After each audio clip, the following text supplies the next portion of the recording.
లో గాడిద మరియు కుక్క ఉంటాయి. గాడిద మామ గడ్డిని చూసి అది నీలం రంగులో ఉందని అంటుంది. అది విన్న కుక్క బావ, గడ్డి నీలం రంగులో ఉండడం ఏంటి, అది పచ్చగా ఉంది అంటుంది. అయితే గాడిద మామ మాత్రం అందుకు ససేమిరా అంటుంది. గడ్డి నీలం రంగులోనే ఉందని వాదిస్తుంటుంది. దీంతో ఇద్దరూ కలిసి అడవికి రాజైన సింహం తాత దగ్గరికి బయలుదేరుతారు. జరిగిందంతా చెప్తారు.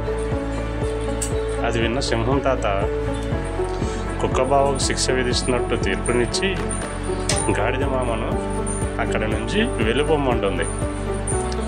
కుక్క బావ ఒక్కసారిగా షాక్ అవుతుంది. అదేంటి రాజా, గాడిద మామను శిక్షించాల్సింది పోయి నన్ను శిక్షిస్తున్నావు? గడ్డి నీలం రంగులో ఉండదని మీకు కూడా తెలుసు కదా, ఇలాంటి తీర్పు ఇచ్చారేంటి అంటూ బాధపడుతుంది. దీనికి సింహం తాత బదులిస్తూ, ఆ గాడిద మామ తెలుగు తక్కువదనే విషయం నీకు వెంటనే అర్థమై ఉండాలి.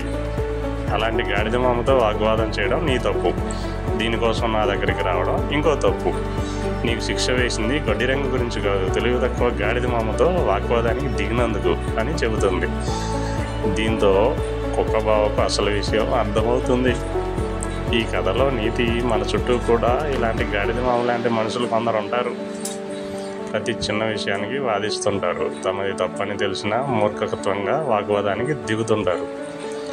అలాంటి వారితో వీలైనంత వరకు దూరంగా ఉండాలి.